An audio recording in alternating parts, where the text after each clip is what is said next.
we got set on, not on. Oh.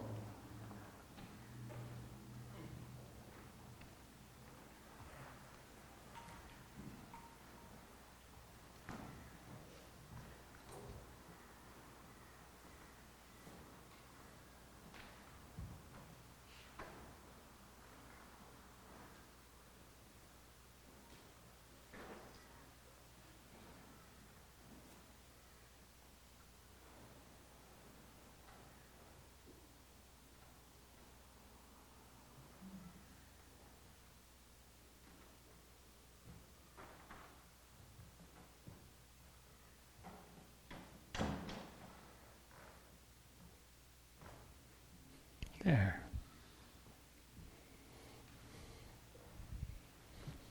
Let's try again. There it is. Good morning. Hello to those of you joining us out there in internet land.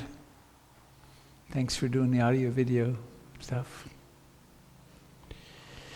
Well, here we are. Summer's come again.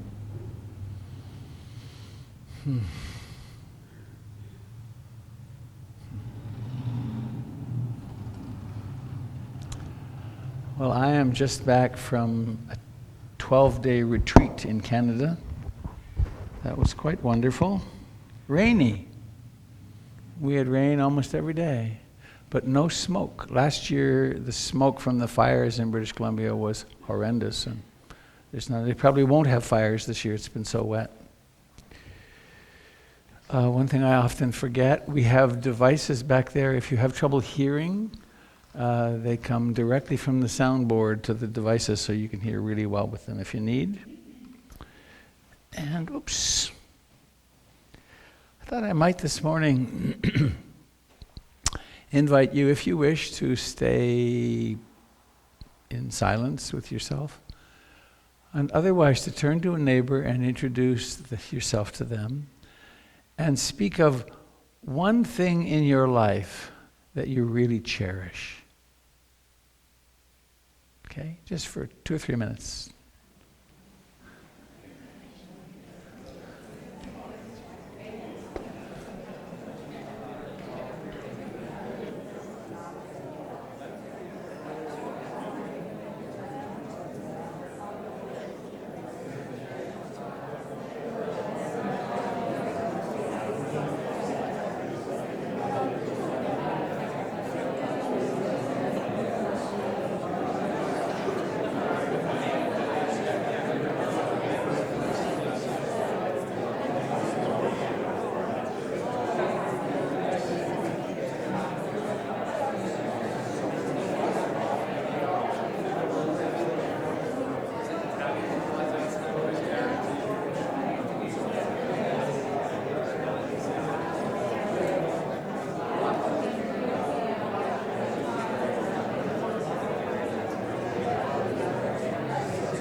Anybody here for the first time? Welcome. I hope it's a worthy adventure this morning that you say, boy, I'm glad I went, rather than, God, I got up early on a Sunday morning, I could have slept in and I did that. So I hope it's a good time for you. So refuge in the Buddha, the Dharma, and the Sangha. This moment is like this. What do we find? If we're awake, just the Buddha observing without filtering, the Dharma, and the Sangha, the community of practice, and really the community of all life.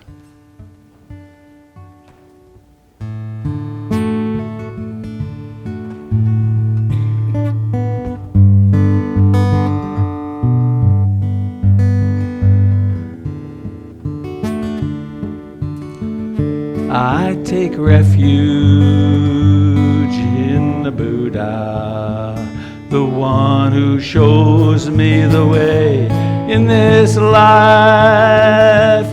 Namo Buddhaya, Namo Buddhaya, Namo Buddhaya.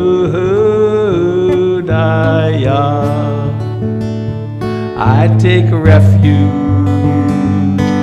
in the Dharma, the way of understanding and love.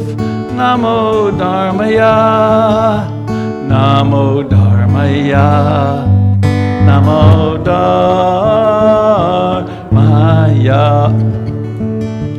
I take refuge in the Sangha, the community of mindful harmony. Namo Sanghaya, Namo Sanghaya, Namo Sanghaya. Once more. I take refuge in the Buddha, the one who shows me the way in this life. Namo Buddhaya, Namo Buddhaya, Namo Buddhaya. I take refuge in the Dharma, the way of understanding and love.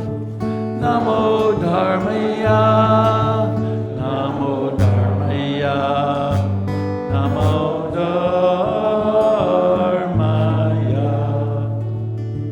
I take refuge in the Sangha, the community of mindful harmony.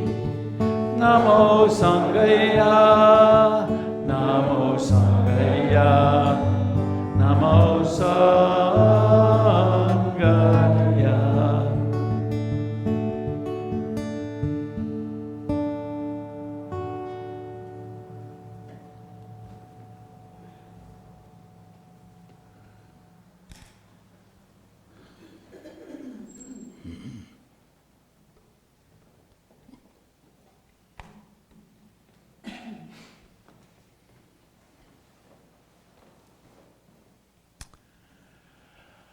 So as humans have done for thousands of years, we stop.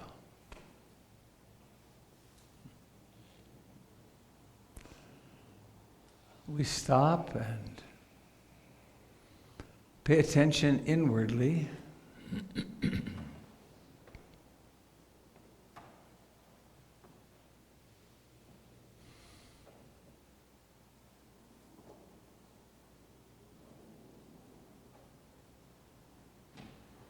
According to the highly articulated psychology of the Buddha,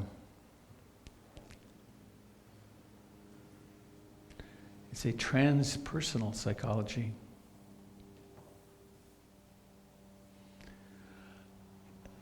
Our minds are like a garden, and we can plant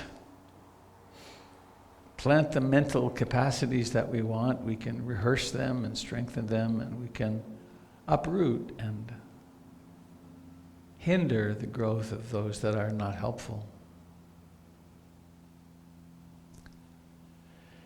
Chief among the wholesome states, the helpful states, is, of course, mindfulness.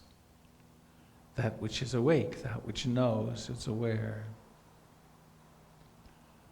Then comes curiosity. Being curious about what's happening in the mind.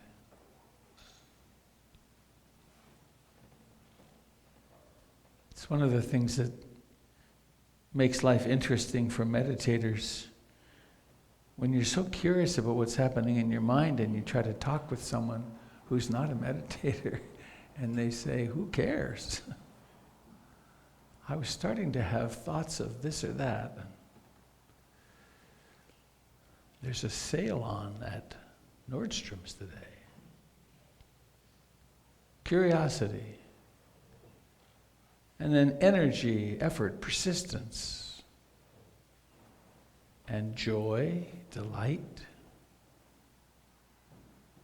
concentration, tranquility, and equanimity. These are known as the enlightenment factors. So with mindfulness and concentration to practice, this present moment is exactly like this.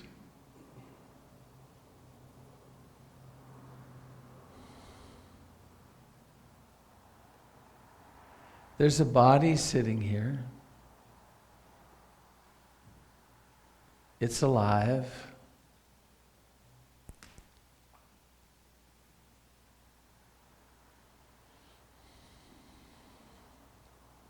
And there's awareness.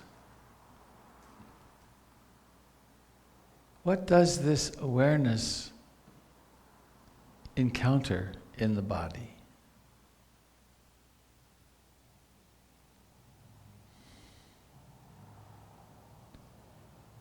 It tingles, it vibrates.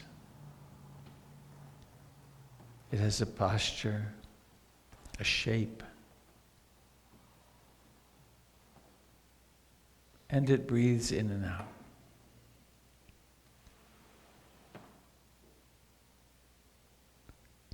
This breathing in and out provides such a great object for observation.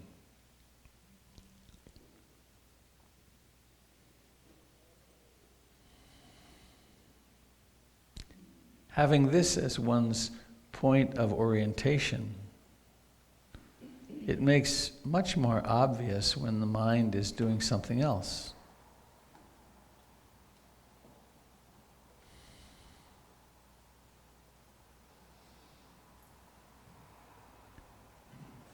And it's not as if the wandering mind is a mistake or even really a problem. It is in fact that which helps us wake up.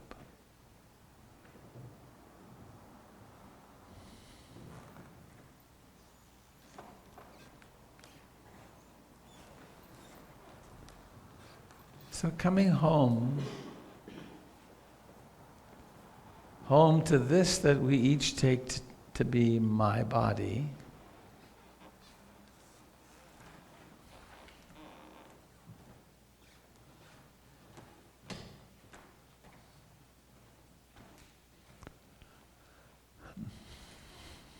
and notice how this body breathes in and out.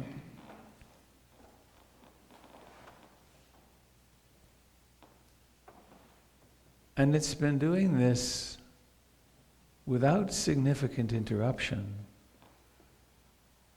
since your mother could no longer breathe for you.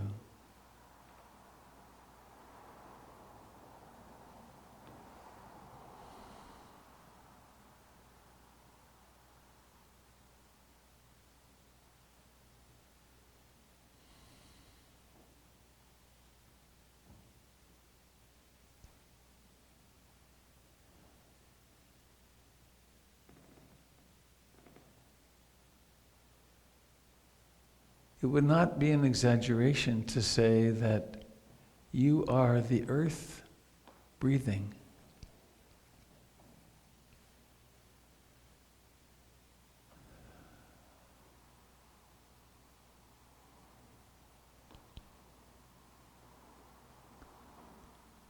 and remarkably aware of itself.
In addition to the body breathing,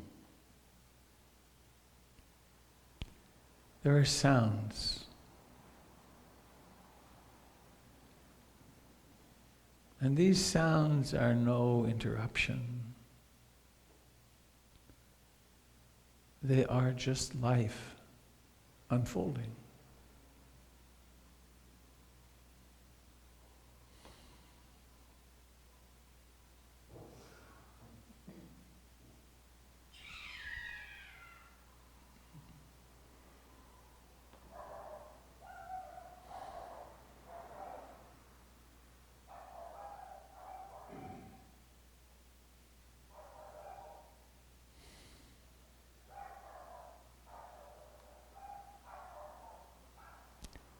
It would be pretty easy to think, oh no, there's a dog barking.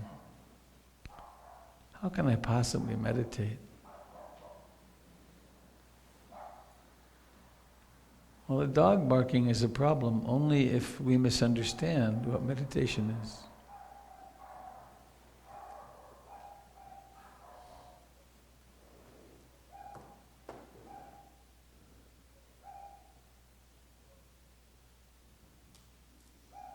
Everything, truly everything, arises, comes into being, and then passes away. And every single sound, smell, taste, touch, thought, imagination, wandering mind,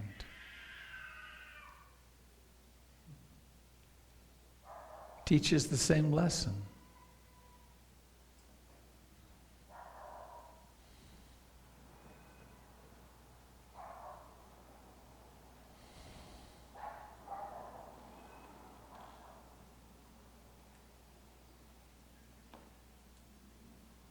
And so we sit and breathe, aware of breathing.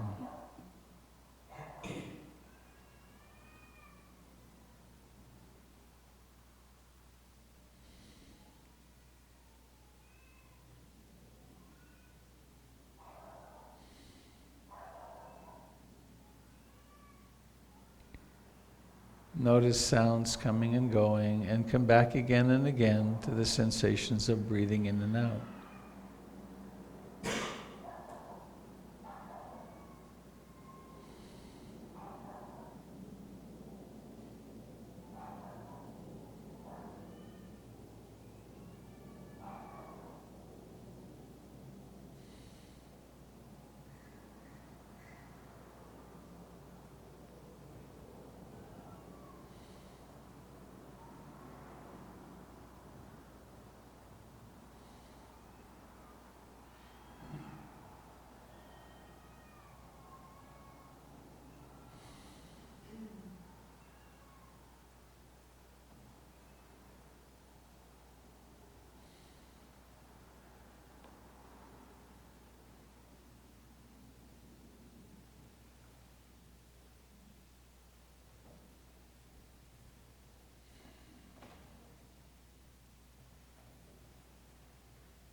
The neighborhood is rather active this morning.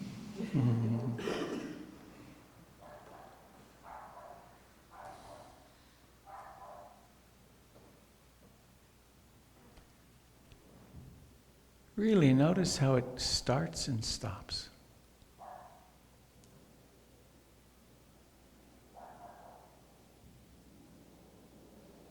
And when it stops, we can stay all preoccupied in it or realize it's over.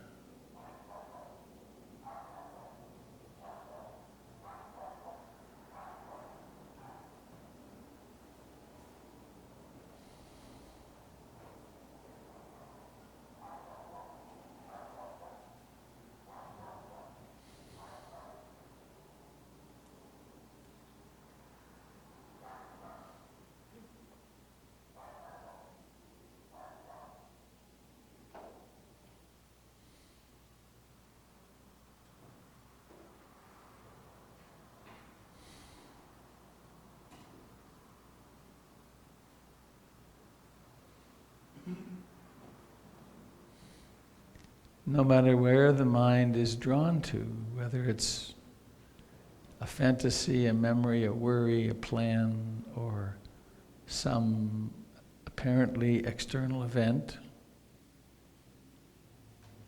the body sits here and breathes.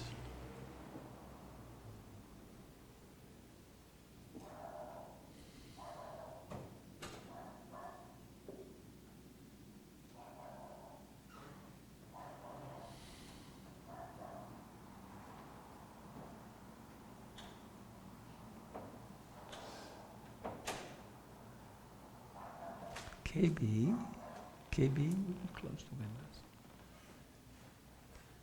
So we'll lower the volume a bit and give ourselves a break. A little easier to get less unsettled.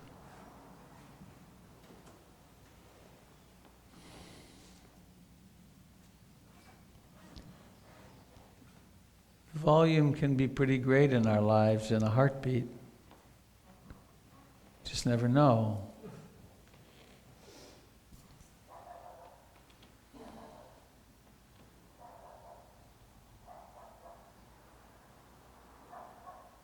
So coming back to breathing in and breathing out.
See if it's possible to be present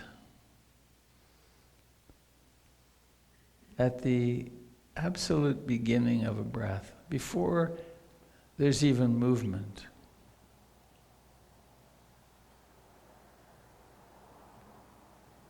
And to stay with it through breathing in fully and breathing out fully.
Sometimes it's helpful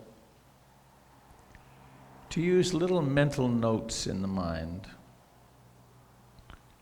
When the chest and abdomen are rising, you might say, rising, rising. When they're falling, it might be falling, falling. And when the mind is wandering, wandering, wandering, returning, returning,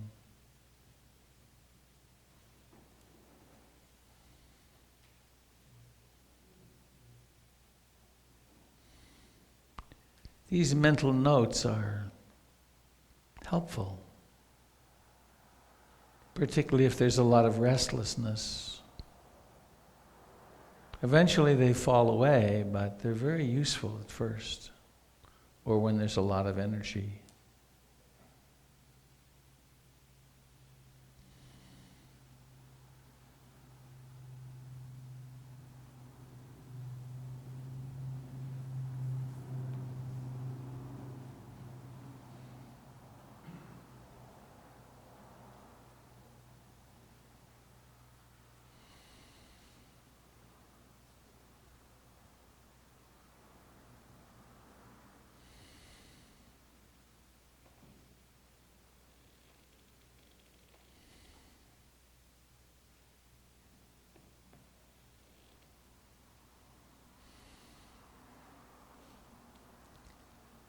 Meditation is always about starting again.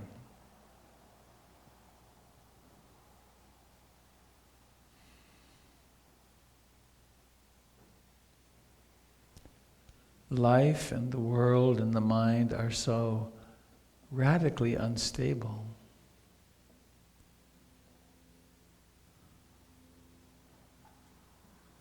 That we're always reorienting.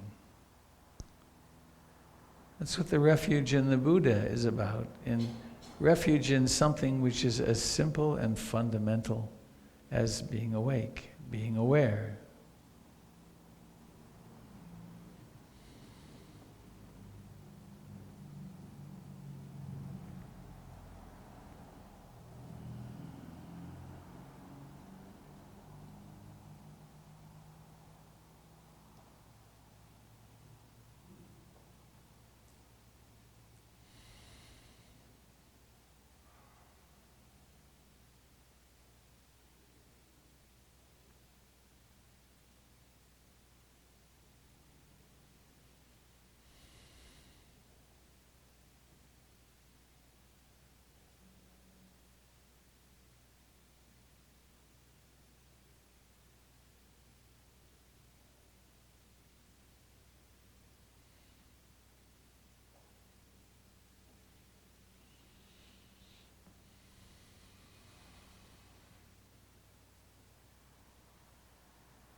It's really quite a lot of work and repetition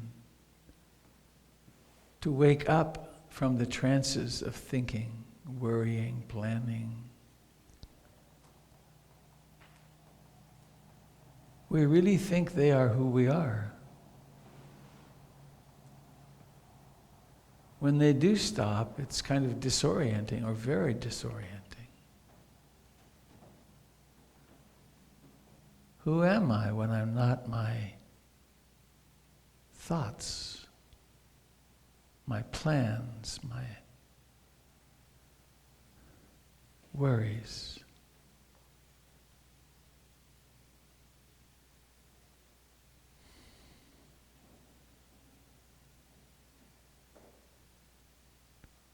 The practice is super simple. Come home to the actual sensations of breathing, of your body touching the floor, of your hands. The actual sensations.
There is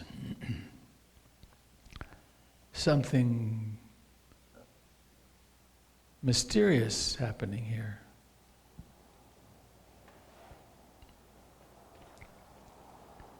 There's the body, and there's thinking and all those things. There's hearing, seeing, smelling.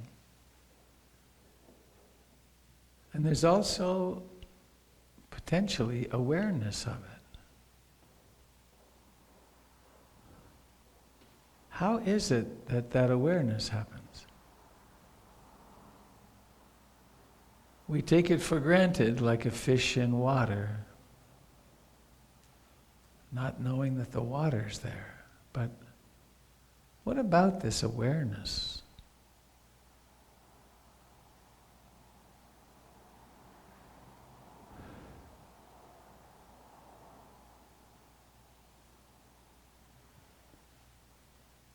That's the Buddha. That's the refuge in that which knows.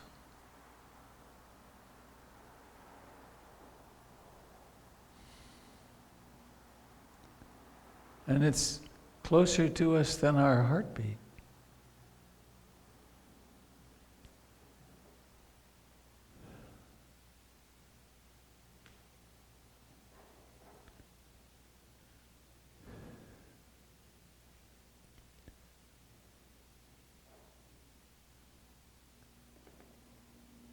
In a few moments, this period of sitting and observing will end.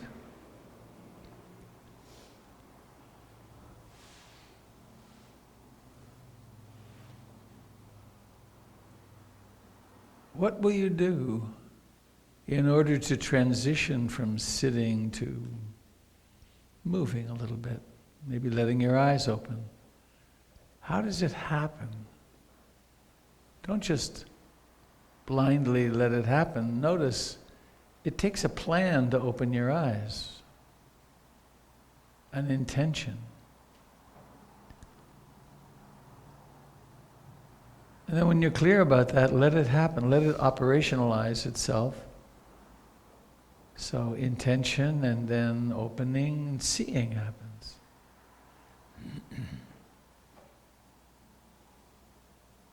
Objects reappear.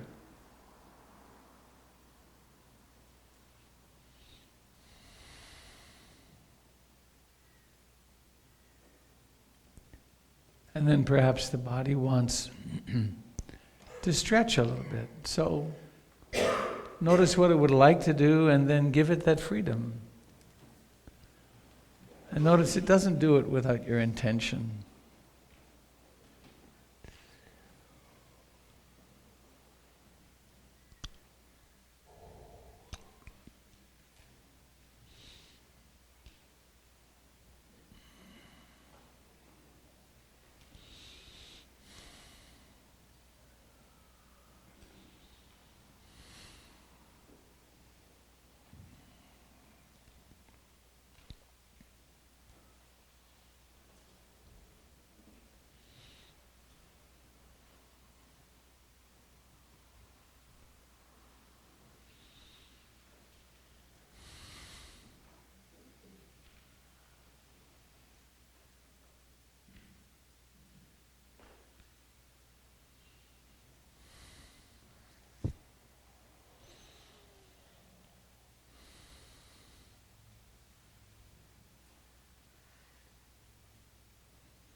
So who feels a little bit less stressed or uptight or wiped out? Look around. Powerful, isn't it? Of course, on the evidence of that, internally and externally, clearly it's obvious that everyone in the room will spend at least 45 minutes a day sitting, right? Because of the impact of that. So, today, I'm going to ask Jim in a moment to do a little mindful movement in Qigong, and then Avi will have some announcements. And just yesterday, I was introduced to a 4-minute and 10-second video about Laniakea. Anybody know what that is? Yeah. I hope you'll stay and watch it. It's about the fact that our galaxies are all moving in very orderly fashions in a way. It's like there's, the way when you look at a map of a valley and all the streams come into one place. It's remarkably ordinary. And then from that, I want to do I will do a teaching on the 5 daily recollections. Prompted, I guess I can say this, prompted by the passing away of Christine Howard's dog, Bodhi, who was born on my bed. And she bought it from my former partner and him. And it was time. He was very sick. He had cancer a year ago and a major surgery, and he lasted a year. And then it's very much a family thing. My wife Jennifer is a veterinarian, and she went to their home and helped send him on his great journey. But there's this thing about impermanence that's central to the Buddha's teachings, and that I think this video really helps put in a beautiful perspective. So, with that, I invite you to do some movement, sir, conscious movement, and I'll go be with the kids a bit.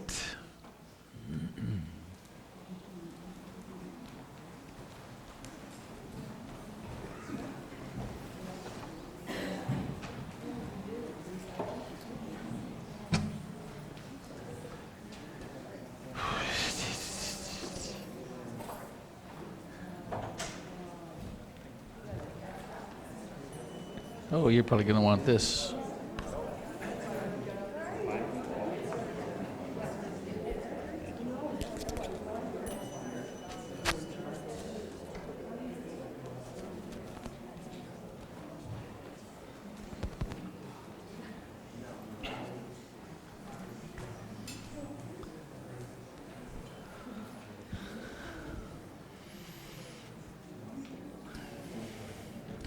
So let's get in touch with our feet on the floor. I have a new friend here, getting used to. Beautiful mala. I broke it in yesterday at the workshop. So it got me through 4 hours. He's constantly talking to me. Okay, all right. So let's just move back and forth and get in touch with our ability to balance on one leg and balance on the other leg. There's an intelligence in the body in spite of unusual gesture. There's an immediate response in the whole nervous system. I'm not going to fall over. There's a notion of where up is and where down is, and left and right. One leg is really engaged, the other leg is resting.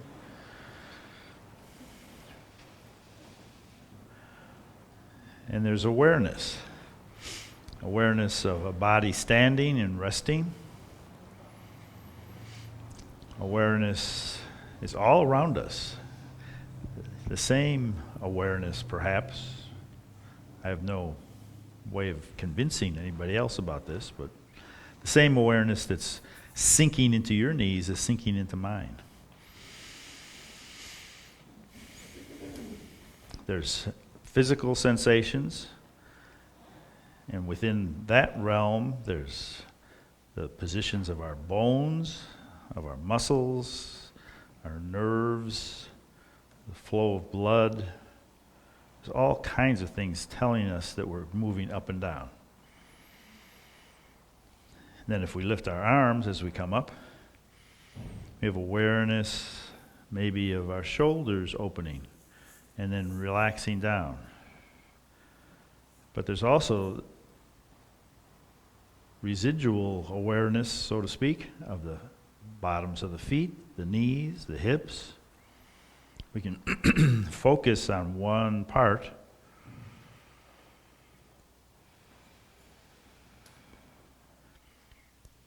and we can reinforce our notion of ourselves as fluid and flexible by imagining we're standing next to a stream and we're drawing water up, and kind of lean forward, make the toes work a little bit, then bend the elbows and feel the centeredness with 50-50 between the balls of the feet and the heels. So out here there's 60-40, and then here it's 50-50. Just by moving the arms a little bit forward, the body responds by digging in the toes. Then when it knows that everything's close to the center, it can relax into 50-50 again. But keep in touch with that while you feel the arms moving through space. In a round movement, like you're drawing energy up and then pouring it into your legs. And how does that make you feel when you know you're connected with some sort of mysterious source of energy and the body's responding well to it? It's not a serious challenge, it's just a little game, rising and falling. And we can make it a little more interesting by reaching across, focusing on the hand, and then the palm of the hand that's up, and then the other palm towards the earth, and then just moving slowly across the midline over to the other corner, turning the hips just a little bit, and then changing position. New hand on top, new hand oriented towards the earth. We have a cloud in our upper hand, and we have a shadow in the lower one. We switch, and this image of a puffy cloud moving across the sky changes the way we feel. How we think about things, how we picture things, changes our emotional context, our emotional universe.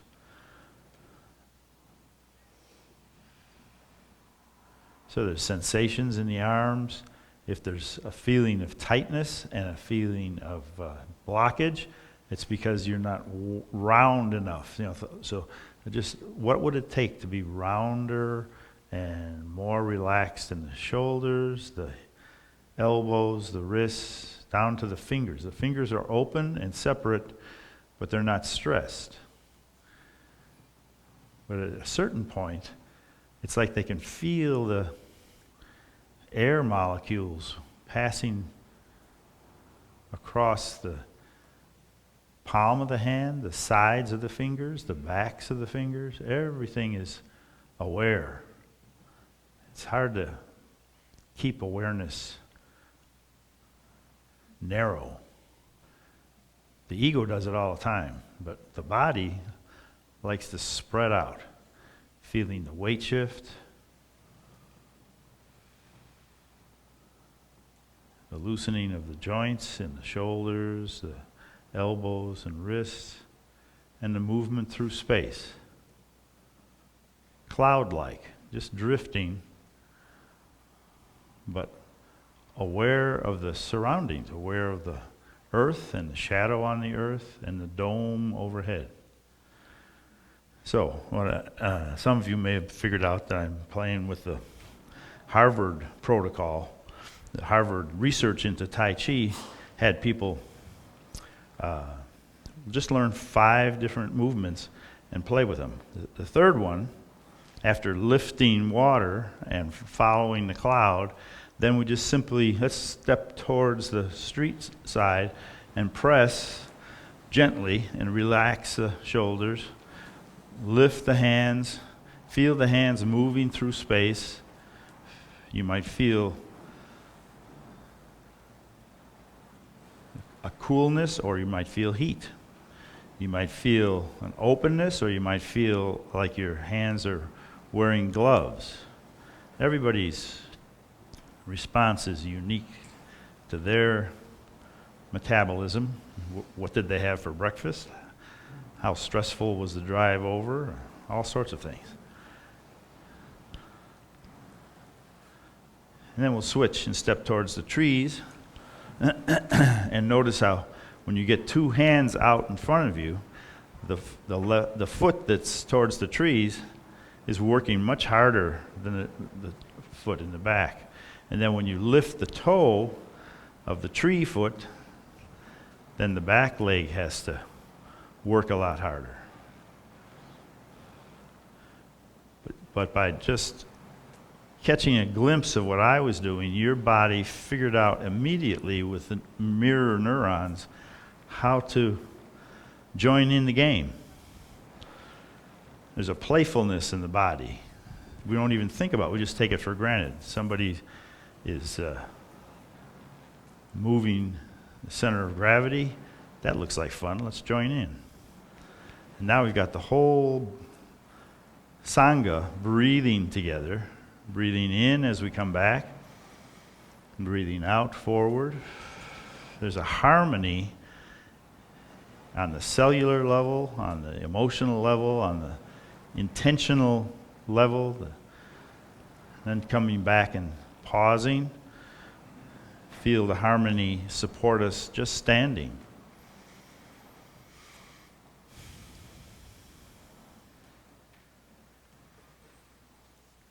Okay, if we step out again towards the street and raise that same hand, press a balloon against that hand. And now we're going to move with our hips and our shoulders, not just moving left to right or front to back, but with this balloon, we're going to pull it over with the back, the wrist of the upper hand, the forward hand, and then you turn, and then the wrist of the other hand. It's hard not to say right and left. Anyway, come across the midline, turn, and roll back. So this is roll back.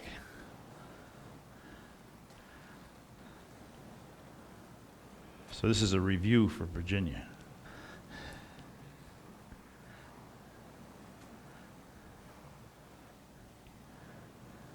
But feel the hips, feel the shoulders, stretching across the body, and then stretching across with the other side. You know, the one shoulder's relaxing while the other's stretching, and then vice versa. Now we'll step towards the trees and do the same thing. The foot toward the tree, the hand up, press a balloon against it, pull back, and then down the side. Awareness of hips, knees, feet, weight. And your awareness is like lightning. It can just shift. You can feel the shoulder, feel the tips of your fingers, tips of your toes.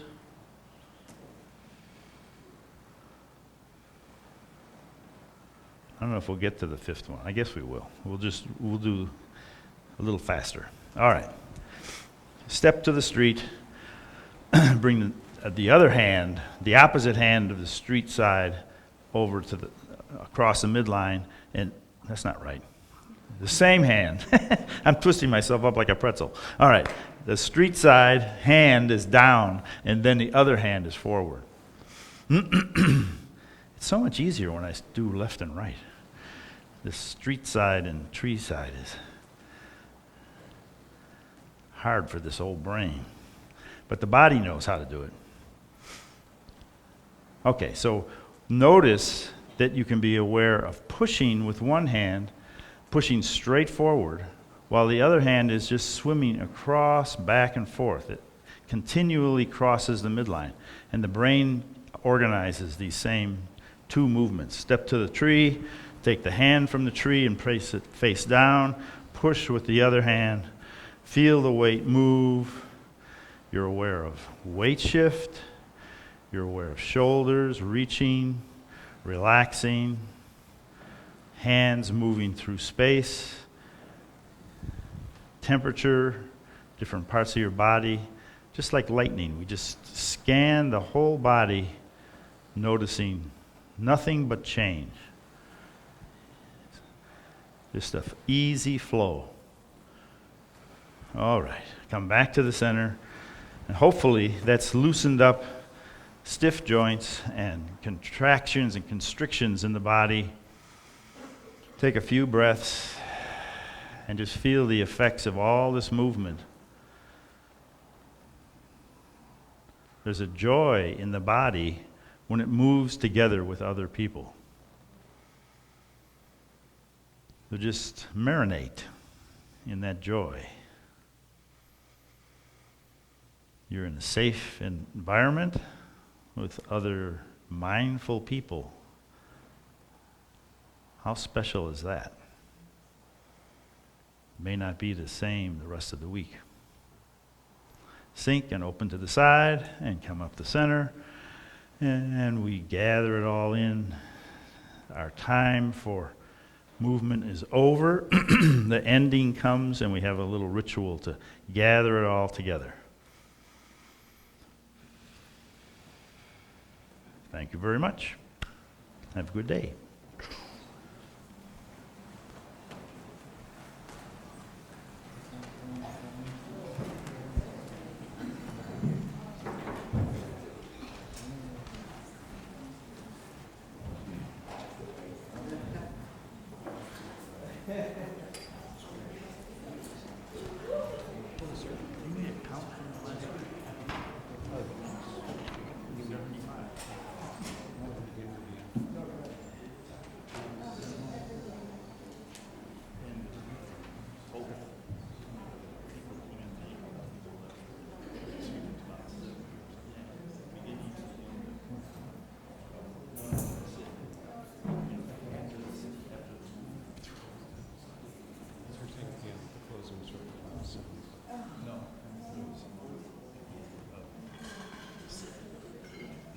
Cool.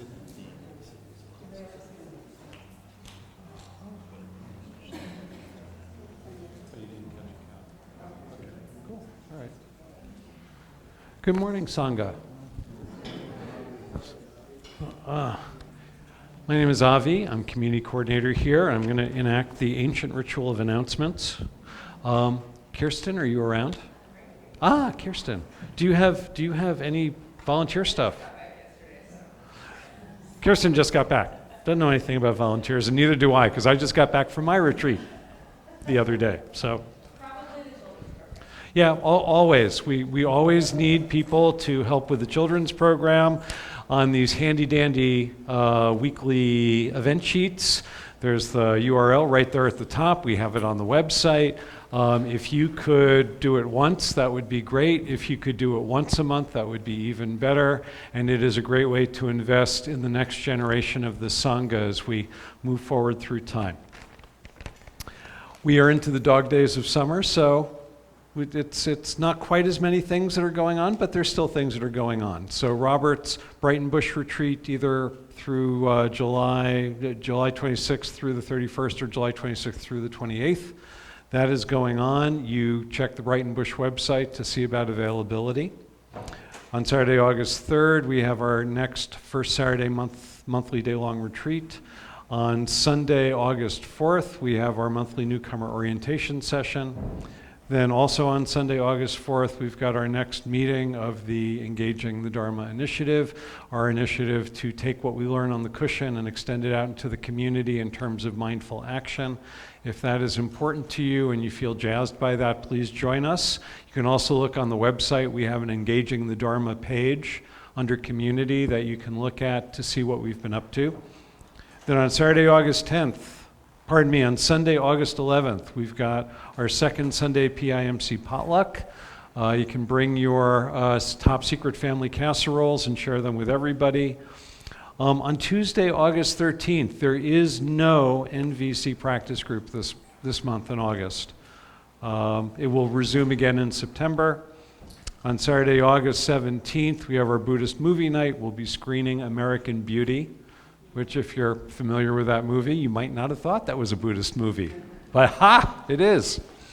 Then on Saturday, August 17th, we have our next Qigong half-day retreat with Jim. If you love what he did for 10 minutes, you'll love what he does for 4 hours. We also have Dharma consults that are available. Jim is available for 2 or 3 for 20 minutes today. If you have an issue that is coming up with your practice and you'd like to talk with somebody about it, Jim would be happy to do that. Or if you are so jazzed by what happened today that you say, I'm going to start a daily practice, but darn it, I don't know how. Jim will help you do that. And if today is not a good fit for you, then please contact me at the office, and I'd be happy to set you up with a teacher. And as always, if you want to become more engaged with this place and you don't know how and you're looking for ways in, please contact me at my office. I'm there in the mornings, Mondays through Thursdays. You can also sign up on the contact list there in the back, right by the door, and we will put you on the email list so that you can get all the events that are happening at PIMC right in your inbox. You won't even have to click on the website URL. You'll just have to go to your inbox, and it'll be right there.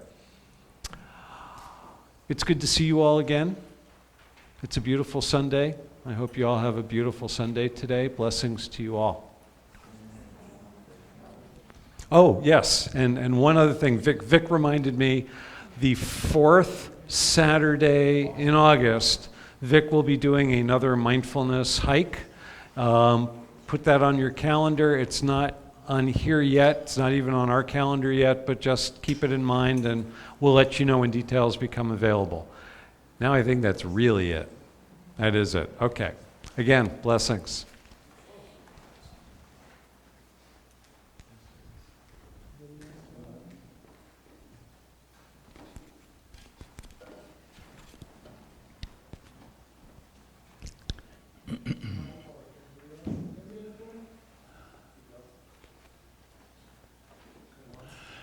The Brighton Bush retreat is full. Full.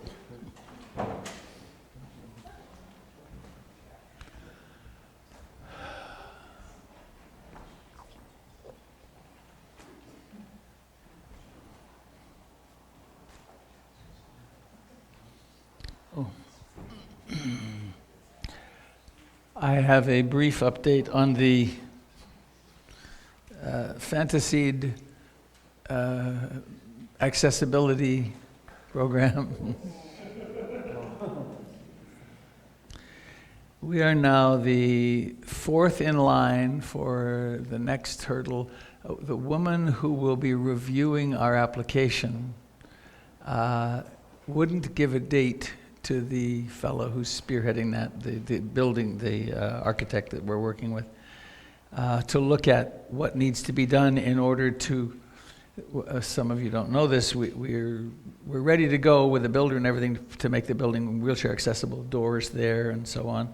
And the city discovered that we have 8 offices underneath here, and they are renters, and there were no permits issued for the creation of those offices. So there's a change from storage to inhabited, which means certainly a different, it's like a zoning change. I forget the terminology for it, but it's very likely to trigger a major seismic upgrade. And so we're working our way through it, and I thought we would have a ramp last October. But it's amazing, and of course, building is so explosive in the city of Portland right now with all the expansion. The city can't keep up with the permitting process. They're just overwhelmed. So it's coming. The other thing I should mention is the Donna. We have this lovely little iPad that has a way you can use your credit card. And so it'll be over there, and if you want to contribute to the support and turning your work into Dharma. That's what the Donna Basket does. And even better if you'll do a monthly contribution online. Okay. I don't need this. I don't need this.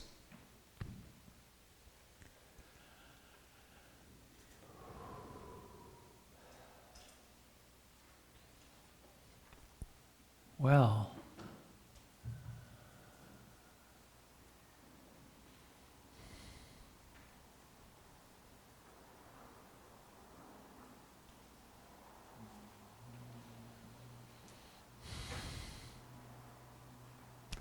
I had a really powerful retreat.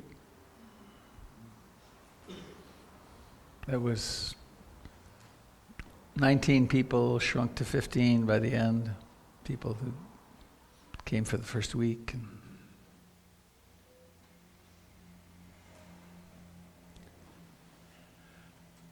Intensive mindfulness practice really changes people.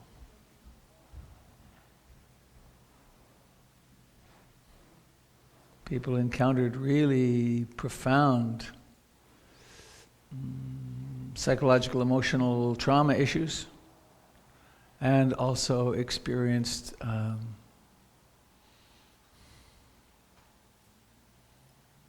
where meditation leads to. The end of suffering. And it prompted me to offer this today.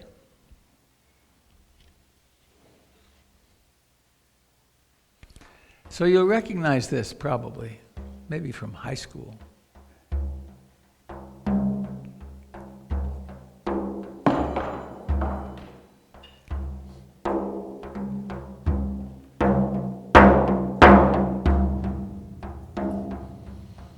All the world is a stage. And I'll do it in the form it was written. To mix the genders thing, to try to balance the gender thing really doesn't work in this case. All the world's a stage, and all the men and women are merely players. They have their exits and their entrances. And one man in his time plays many parts, his acts being 7 ages. At first the infant mewling and puking in the nurse's arms, and then the whining schoolboy with his satchel and shining morning face, creeping like snail unwillingly to school. And then the lover sighing like a furnace with woeful ballad made to his mistress's eyebrow. Then a soldier, full of strange oaths and bearded like the pard, jealous in honor, sudden and quick in quarrel, seeking the bubble reputation even in the cannon's mouth. And then the justice, in fair round belly with good capon lined, with eyes severe and beard of formal cut, full of wise saws and modern instances, and so he plays his part. The sixth age shifts into the lean and slippered pantaloon, with spectacles on nose and pouch on side, his youthful hose well saved, a world too wide for his shrunk shank, and his big manly voice turning again toward childish treble, pipes and whistles in his sound. Last scene of all that ends this strange eventful history in second childishness and mere oblivion, sans teeth, sans eyes, sans taste, sans everything. Would you close the windows? And could someone turn off the lights? It won't make a huge difference, but could you get, they're outside. Oh, you get them, Misty, good.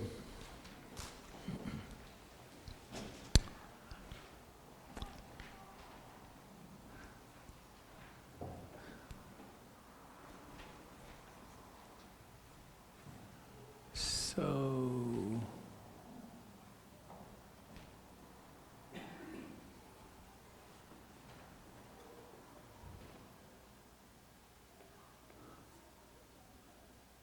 uh-oh. That's not what I wanted. Here it is. Imagine for a second, everything you buy for your house. Soap, shampoo, cleaners, those chocolate chip cookies. You want to watch the ad? How much do you think is and movement in space. And, for the first time, All right. somewhere in the universe is a small blue planet, the third rock from a star called the Sun, just one of billions of stars in a spiral galaxy known as the Milky Way. But where in the universe is the Milky Way? A team of scientists gathered data on more than 8,000 of the galaxies that surround us. They mapped each galaxy's position and movement in space. And, for the first time, they've shown that the Milky Way is part of a much larger system of galaxies, a supercluster that they have named Laniakea. The Milky Way is nested in the furthest reaches of this structure, on the outskirts.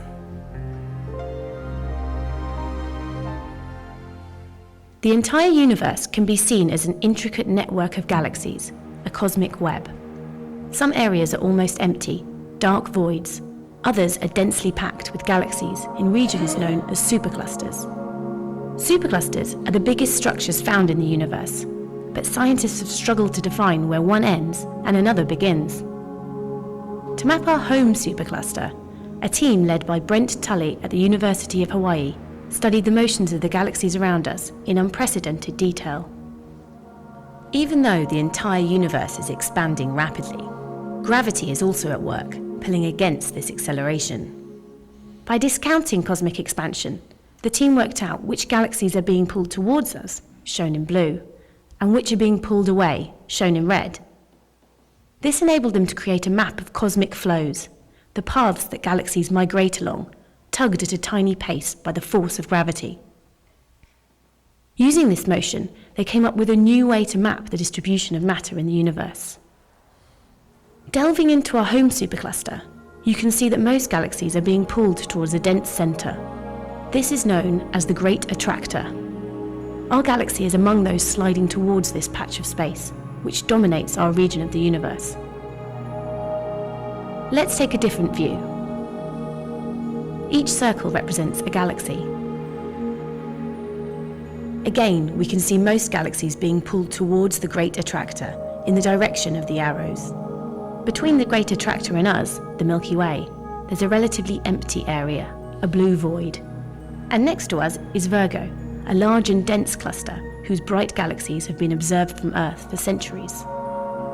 Until now, astronomers grouped us, the Milky Way and its surrounding galaxies, with Virgo and nearly 100 other clusters in a supercluster that stretches 100 million light-years across. But using this new technique, we can see that this is just the tip of the iceberg. This cluster of clusters is merely an appendage of a much larger supercluster, more than 100 times bigger and more massive. But how did the team know how to redraw the boundaries of this cosmic map? Here's our supercluster in black and a neighbouring structure, Perseus Pisces, in red. Scientists defined the boundary as the points where the flows of galaxies diverge, like water dividing at a watershed. This is where neighbouring structures shear apart. This is the first clear definition of a supercluster. Laniakea means immeasurable heaven in Hawaiian, a fitting name for the vast community of galaxies that we are a part of. So now we know that on the edge of a supercluster called Laniakea, in a galaxy called the Milky Way, around a star we call the Sun, there is a small blue planet, our home.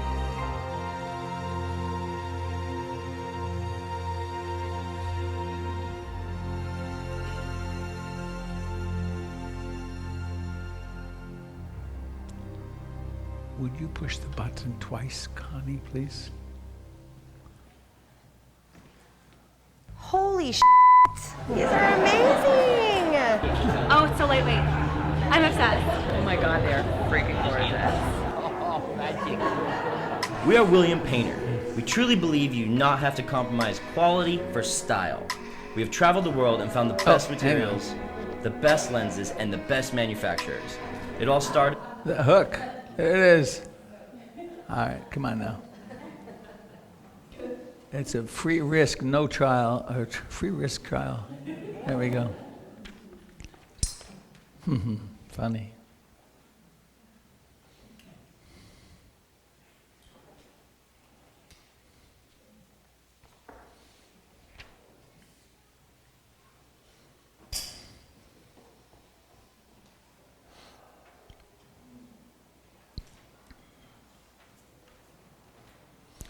I started the retreat with this little story many of you have heard from the time of the Buddha.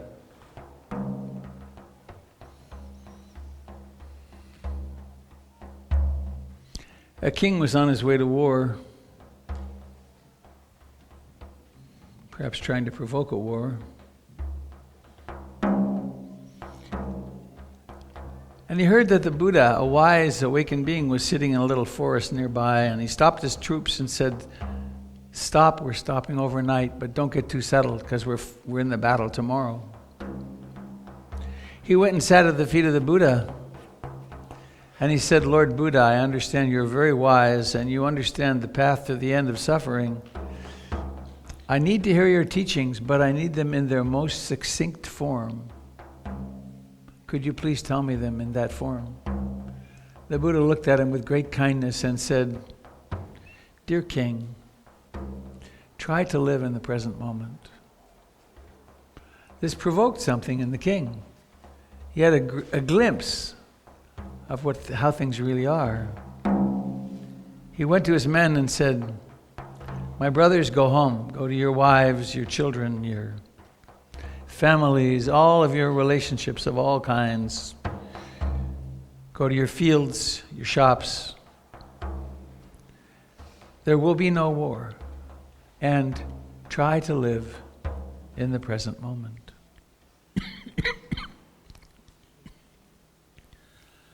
Try to live in the present moment.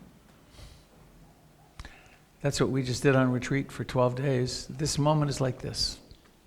This moment is like this. When you got up this morning, you were there. When you got in your car or on your bicycle or started walking, you were there.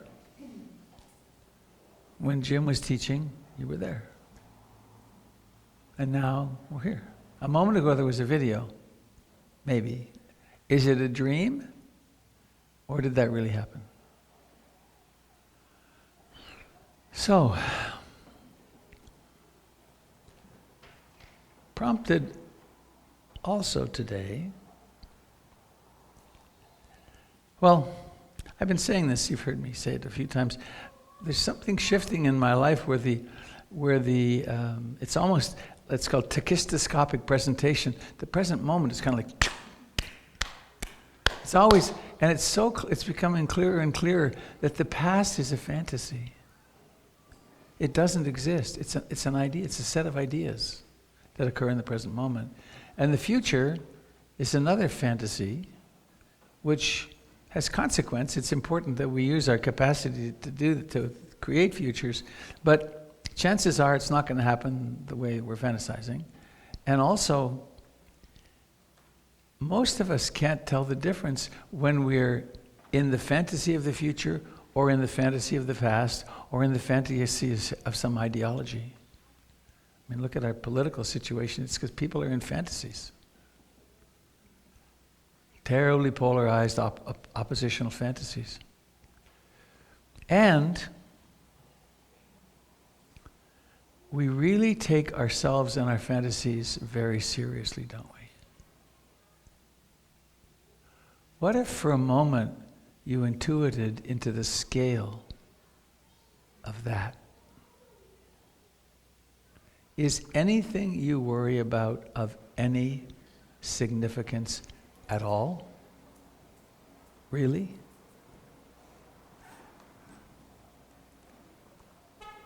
What if climate change continues and eliminates human life and other mammals, other large animals, on that scale? Does it really matter?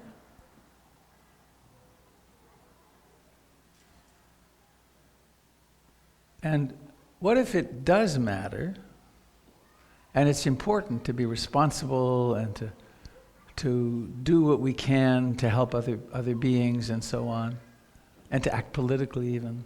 But what if we did it with our intuition and our heart on that scale? You know, the Buddha's teaching is very clear that the only sensible thing is to love everyone. Because we get to the place where we are in our lives out of ignorance, out of conditioning, and we all forget that what we really are is one consciousness. I mean, I actually watched this in the airport yesterday for the first time. My friend in Canada sent me the link, and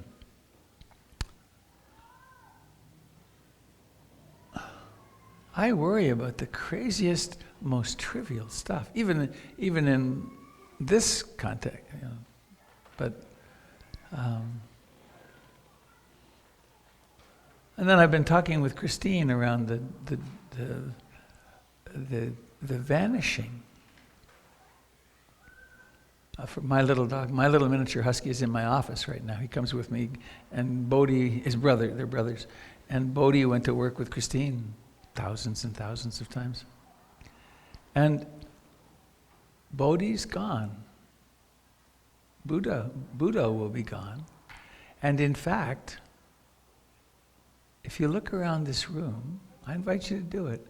Everyone in this room is going to be gone before we know it. This building will be gone. If there are humans 100 years from now, no one will remember any of us.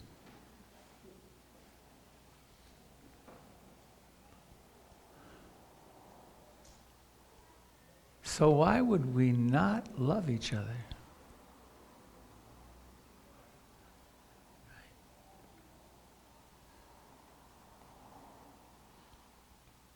We have this remarkable denial. Ajahn Buddha Dasa in Thailand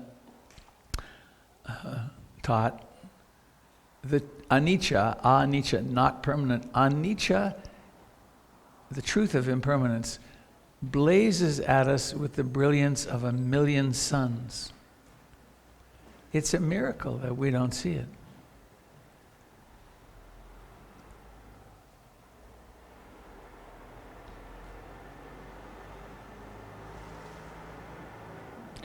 So when we meditate, we meditate for stress management, we meditate to feel better psychologically and emotionally, and more profoundly, we meditate to develop an awareness, a consciousness that can perceive the arising and passing away of phenomena at more and more and more precise levels. So the thoughts, usually a thought arises and we invest in it, and then we have strong emotions, and then we're remembering something that happened in the past, and we have a self that's suffering, or we have a self that's looking forward to something. But as we become more attuned, and as the 7 enlightenment factors I mentioned at the beginning become more developed, the awareness starts noticing things like, here's a thought about to form, and it gets just a tenth of the way into formation, and then it disappears.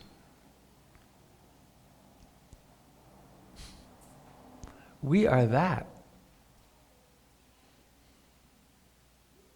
That, amazingly, has coalesced as a little blue planet, a wet planet. And then we emerge out of the planet.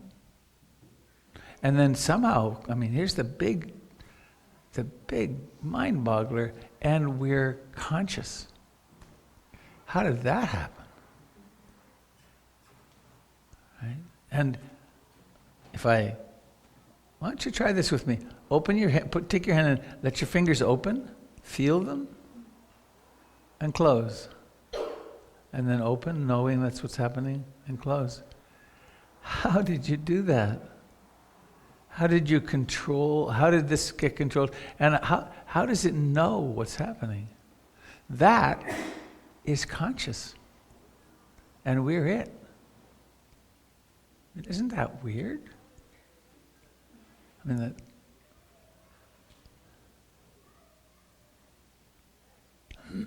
So we train the mind, insight.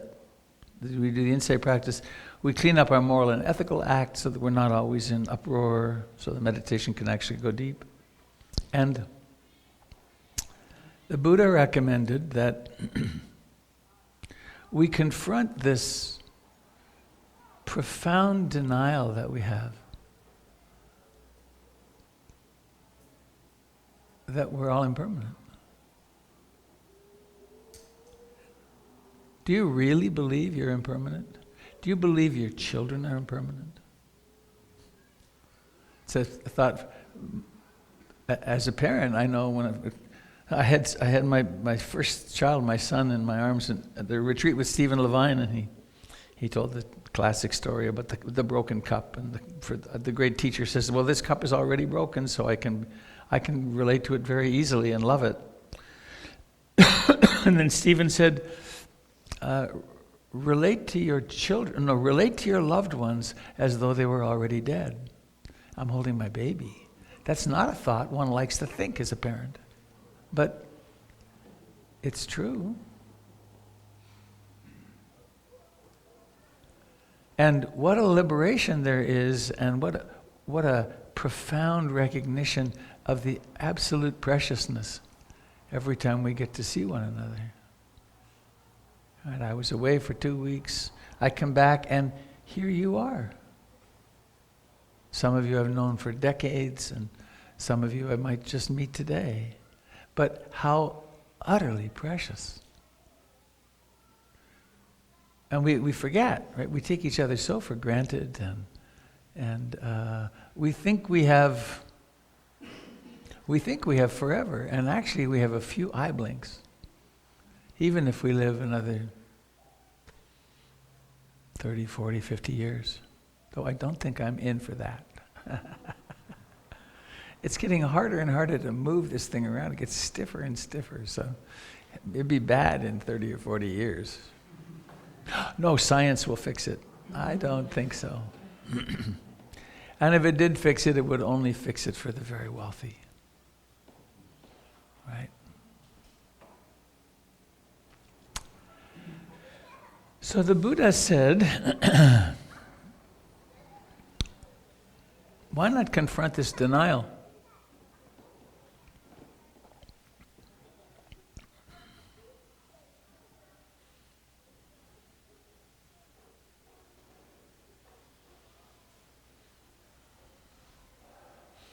And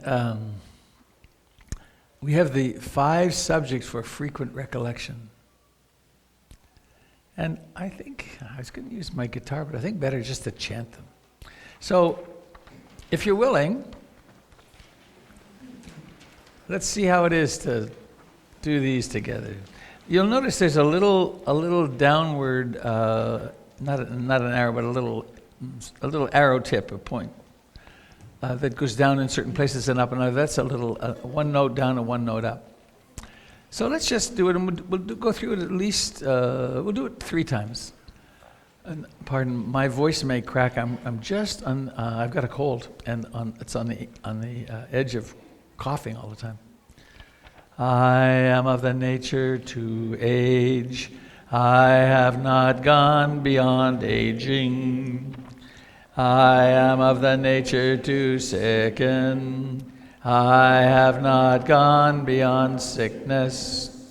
I am of the nature to die. I have not gone beyond dying.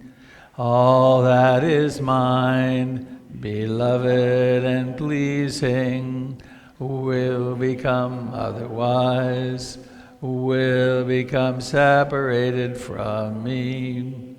I am the owner of my karma, heir to my karma, born of my karma, related to my karma, abide supported by my karma. Whatever karma I shall do, for good or for ill, of that I will be the heir. Thus we should frequently recollect. Let's pause for a minute.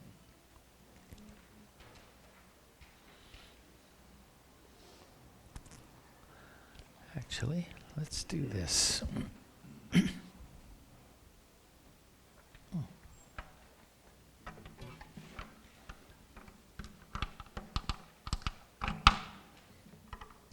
So maybe let your eyes be closed and just let this roll over you. Listen with the heart.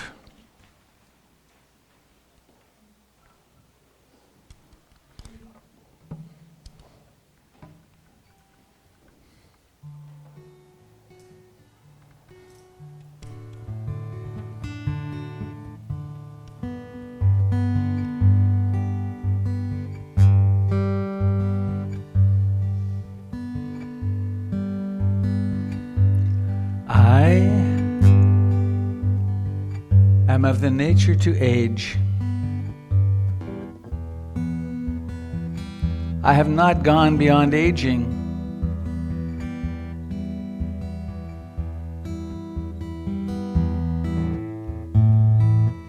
Is this true?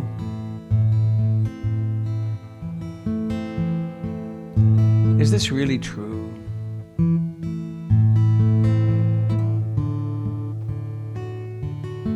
I am of the nature to sicken.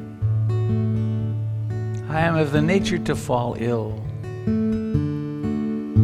I have not gone beyond illness. Is this true? Is this really true?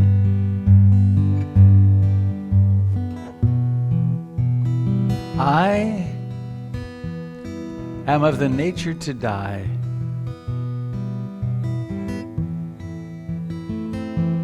I have not gone beyond dying.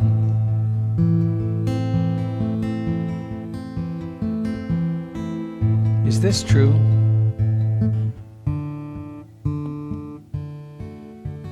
All that is mine, everything I own, all my relationships, all that is mine, beloved and pleasing, will become otherwise, will become separated from me.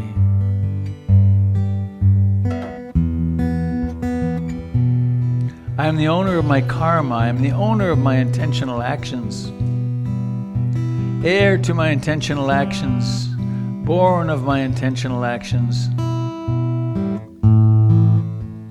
I am related to my intentional actions, abide supported by them. Whatever karma, whatever intentional actions I shall do, for good or for ill,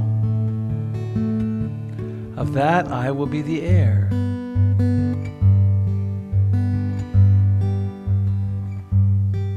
Thus we should frequently recollect.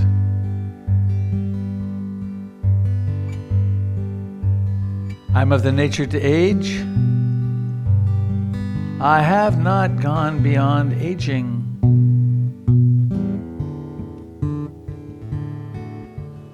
Is this true? Am I really aging?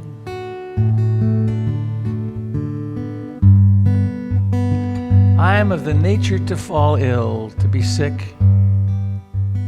I have not gone beyond illness. Is this true? I am of the nature to die. I have not gone beyond dying. Is this true?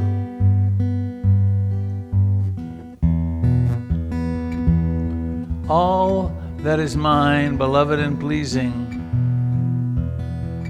will become otherwise, will become separated from me. All that is mine. Is this true? I am the owner of my intentional actions, heir to my intentional actions, born of them, related to them, abide supported by my intentional actions. Whatever karma I shall do for good or for ill, of that I will be the heir. Thus, said the Buddha, we should frequently recollect.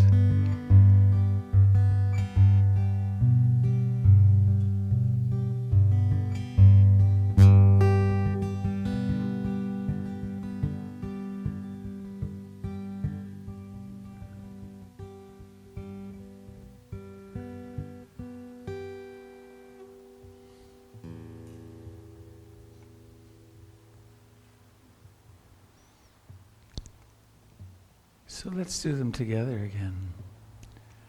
I am of the nature to age. I have not gone beyond aging. I am of the nature to sicken. I have not gone beyond sickness. I am of the nature to die. I have not gone beyond dying. All that is mine, beloved and pleasing, will become otherwise, will become separated from me. I am the owner of my karma, heir to my karma, born of my karma, related to my karma, abide supported by my karma. Whatever karma I shall do, for good or for ill, of that I will be the heir. Thus we should frequently recollect.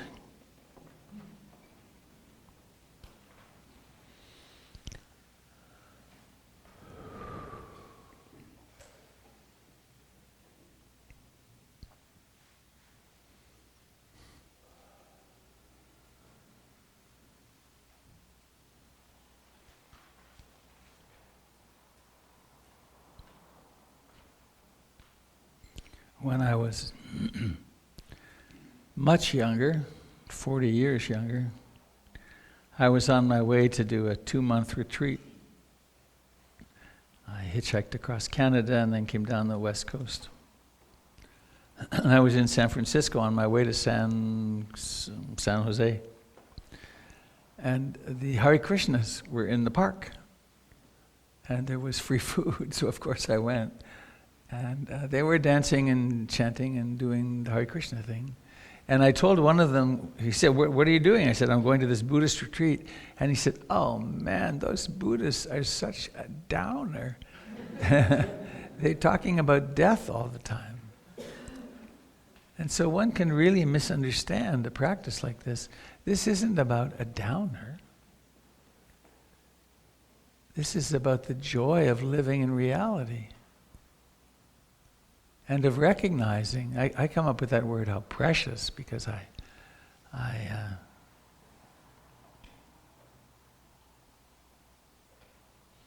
I've had several major relationships in my life. Actually, when I look back, 7. Starting with my true love, Olenka Gorozdowska, in high school.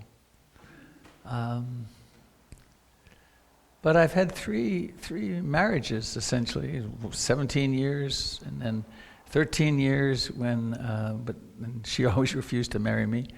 And then now I'm with Jennifer. And I think this relationship with Jennifer is fine. I finally learned how to be in relationship a little bit better. And but she picked me up at the airport yesterday. What a sight. Right? What a sight. She came. And we've so far had another half a day together. What an incredible privilege to be able to be together, because it's going to end. It's going to be another one of those things. All things being equal, she's 17 years younger than me, so it's likely that I will depart first, and she'll get to experience a world without me. But we could go together, you never know. But whatever the case, it's very temporary. So why not be here for it? Why not do whatever it takes to be awake in your job, in your relationship with your children, in the sun, in the rain, and one of the most potent things that I know is to do a meditation practice, to actually do the exercise of living in the present moment.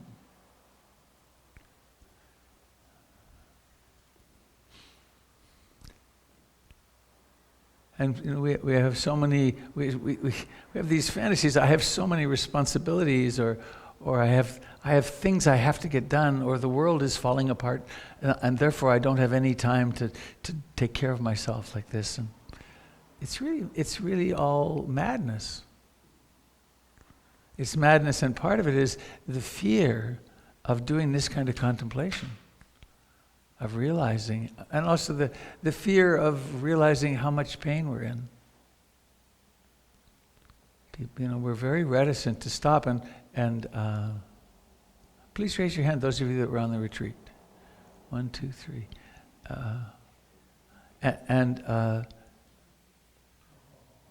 If you might, if you're open to it, you might ask them, what did you run into? Because one runs into oneself.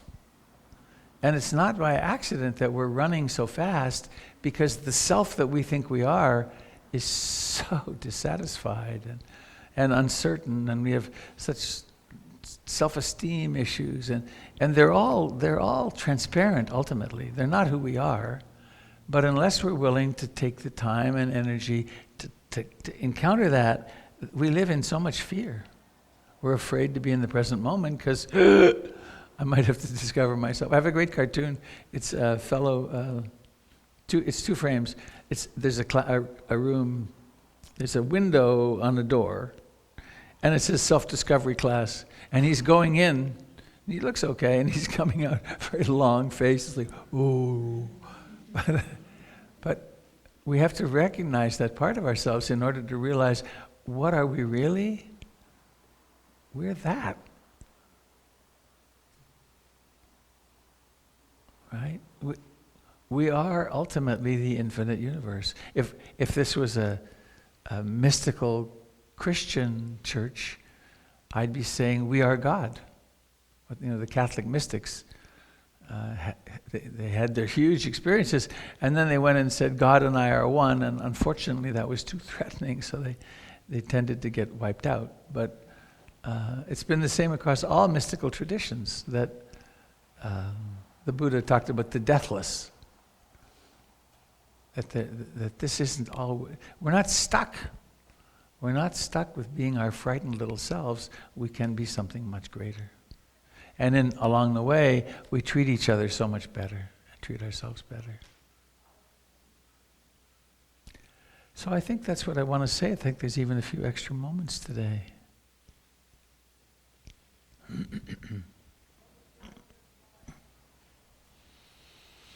Any of you recent retreatants want to say anything? You don't have to, of course. It's just an invitation. Okay, any other question, comment? Please. Come and get it.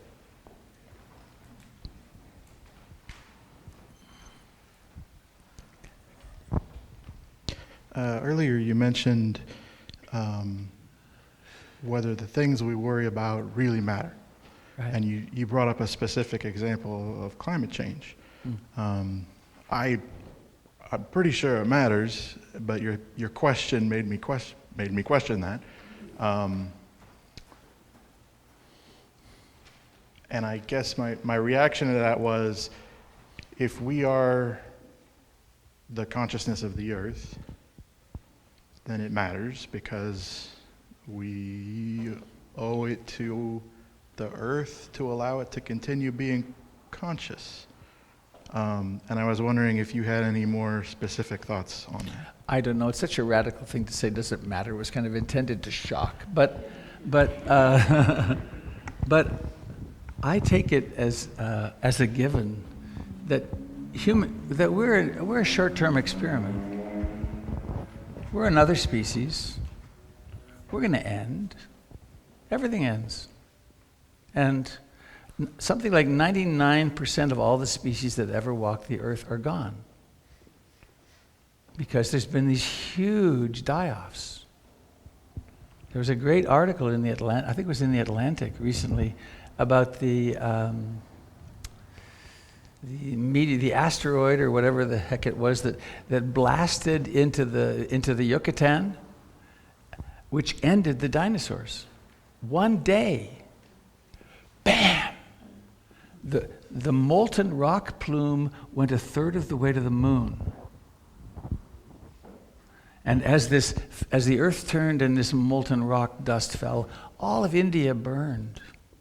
And there's a layer of, it's like a glass-like substance around the planet about this thick from that day, when that happened.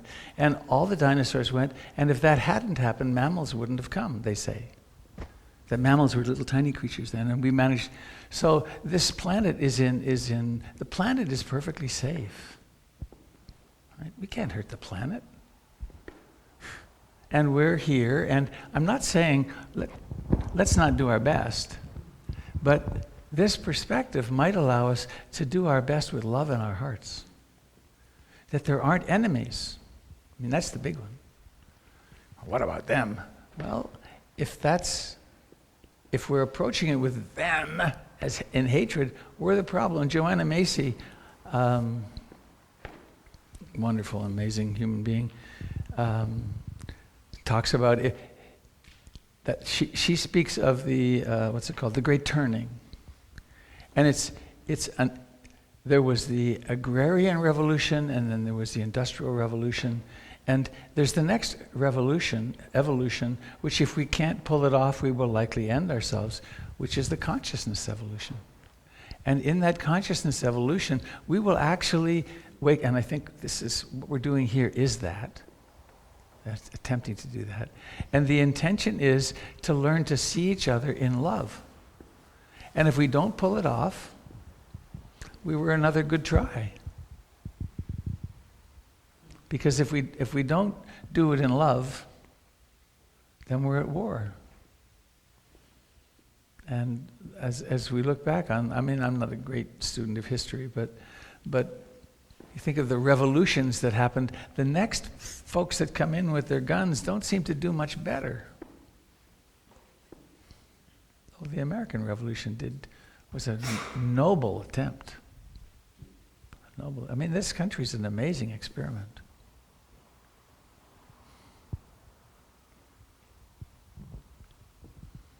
So, anything else?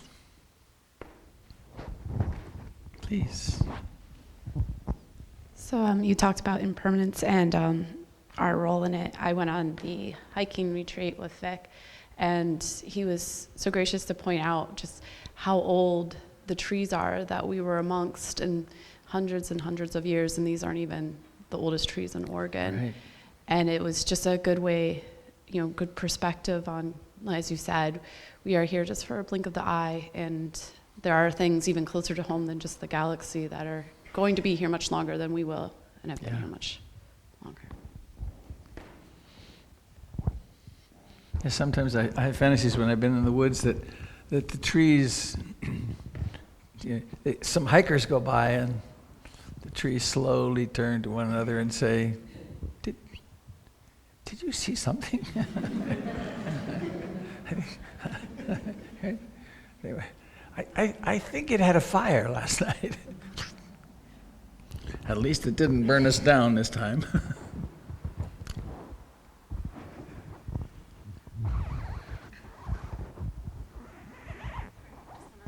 Yeah. Just because you mentioned the burning down, Vic purposely brought us through a place where there had been a fire. Oh. But the point was, yes, there had been a fire. I think it was a natural fire. Yeah. But there was just so much color and regrowth too. Yeah. So even though it is impermanence, like you said, we may do awful things to the earth, but it will grow back. Right. Even after that meteorite, it grew back. Yeah. Yeah. It's pretty amazing how fast forests come back, actually, after fires. Come back 10 years later, and there's trees this big, maybe more. And these forests are supposed to burn. It's part of their life cycle. If they don't, certain parts of the forest, if it burns all the undergrowth out, and the big trees get to stay. And if we don't clean out the undergrowth with a fire every now and then the big trees burn. So our efforts at fire suppression have created some of these massive fires that wouldn't have been so bad at all if we hadn't been doing what we do. But that's just how we are, and how it is. Please.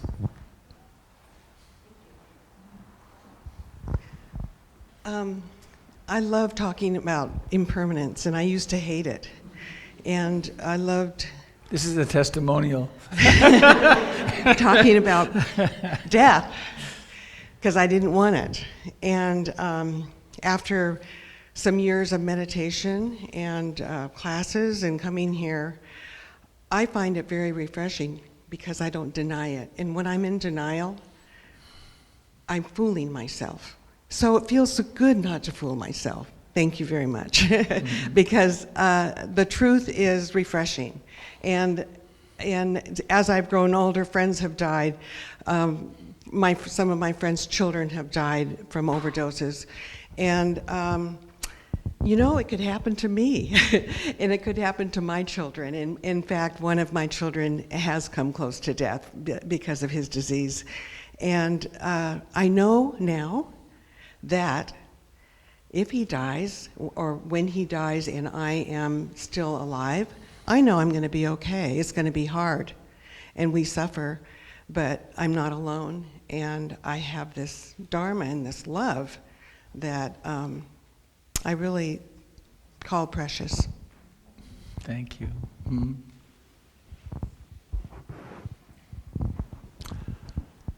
Shameless advertising. I'm going to be offering a class this fall. I forget what I called it. Living Fully or Fully Engaged or something. We're going to be reading a book by Frank Ostaseski called 5 Invitations, or 5, and it's about remembering death. Please. Sounds like I need to go to that class. It's along those lines. I think for me what comes up with that meditation is dread. Yeah. And I'd like just maybe you could speak to how to work with that skillfully, or because my mind goes to the future doesn't matter. It's kind of like a helpless, depressed, and any ways to work with that would be great. A conversation of this kind in a context without the Dharma would be really unskillful. It's so depressed. However, but in the context of the Dharma, so how can I simplify it? I'm a meditator. I have an understanding that every single circumstance that arises is an opportunity for education. I want to learn from everything. So death is mentioned. And somehow or another it pokes something. I don't want to think about that. Or that reminds me of a death early in my life that I got hurt, got injured in. And so then there's that. Well, so what's the next thing to pay attention to? Oh, I have this dread. Where does that exist in my body? The dread becomes an object of observation. And maybe some depression comes along with the depression, then becomes, wow, isn't that interesting? Depression, I want to know what that's about. And so we gradually unearth all these resistances. And there's probably grief. Tears and rage, the fabric of grief. And maybe there's grieving to do. And that's one of the reasons we have community, because then we can be together and do this work of metabolizing these frightened parts of ourselves. And every little step of that brings more joy. But we live in a culture which is profoundly death-phobic. And that's not been true everywhere on the planet. Many people have been there's been so much infant mortality that people have been surrounded by death. But many of us, how many of you still have both your parents? Oh, smaller group. And how many have one parent? How many of you have lost to death someone really important to you, including pets? Yeah, so everybody. So does that make sense? It becomes, why are we so afraid? Why are we so afraid if we really are that? It's because we don't feel it. We don't feel the connection. Or if we really are the earth. If we really are the earth, how is it that we don't know it? How can we act as we do toward the earth? There's some feedback loop that's missing, some consciousness connection. Or if we really are, remember that statement from Jesus, love thy neighbor as thyself? I don't think that was metaphorical. Love your neighbor because they are yourself. What if we did that? How about those people that we hold animosity towards and we realize, that's very weird. She's me. We'd have a very different relationship. And so the meditation is really about reestablishing that connection. And it happens. It's not an impossibility. So any moment now, the kids will come in. Is there any last thing that anyone would like to share? Please, I'll bring you the mic. Thanks. Just on the subject of every moment being a teaching moment, I wanted to mention briefly the subject of cats and dogs. I thought when the cats and dogs were working out their disagreements in the yard there, it was such a moment of awareness, and to stay in that moment and actually use it meditatively as a way to stay in the moment and be with that. And then it stopped. And that was another lesson. For a moment, it sort of took us all over, and then now there's peace. So I just thought that was something that I was using as a learning moment for myself. Thank you. Are there kids? Have you heard them? Oh, good. So, oh, there it is. Thank you so much for coming. I'm really glad. We couldn't have the party without you. And I will be gone at Brighton Bush next week. Christine will possibly be in the seat, maybe someone else. And come and have some tea and coffee and goodies. And now let's do our little ceremony with the kids. Let's make a big circle.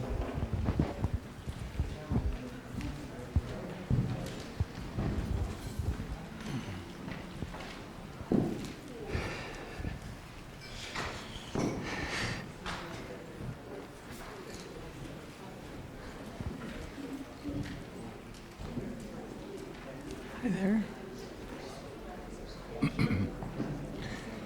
Very cute little one I saw.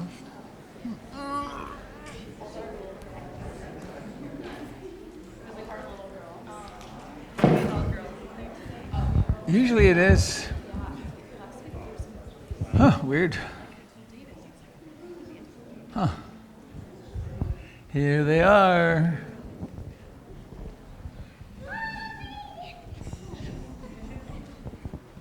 Yay.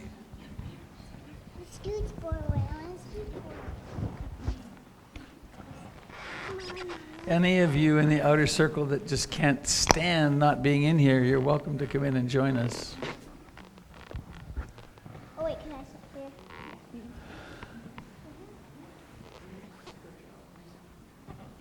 Thank you, dear Rebecca. May I hold your hand? May I hold your hand?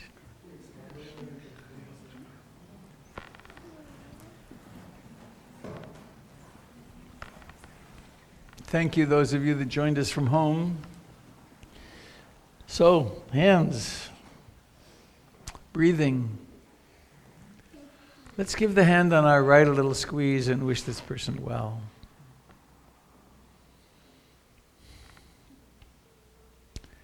Person on your left. May all beings everywhere share in the merits of our practice. May we all remember to remember what we really are, who we really are. So, we now have a magic moment of singing. Yay. All right. Okay, maybe you can both hold it. What do you think? And get your mouth nice and close. If you both hold it, it'll work better. Okay. There we go. You ready? 1, 2, 3. May beings be happy. May all beings be happy. May all beings be happy. Sadhu, sadhu, sadhu. Very nice. And now, have you all made a wish? Not yet? Don't blow, don't blow. Hey, we got to get organized. Now, remember how I do it. I go 1, 2, 3. Not yet, not yet. I'm telling you how it works. Okay, I'm burning my hand. What should I do? Just take your hand. Take it away. Good idea. All right.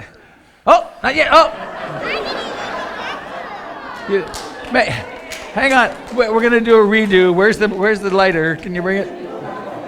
Everybody has to get a chance. Oh, it's under here. Oh, here it is. We're good. All right. Now, no blowing before the count. Here we go. All right. In position. 1, 2, 3, blow. Yes! Good job. It was you, yeah. All right, and here we are at the candle blowing Olympics. Thank you all for coming. See you soon.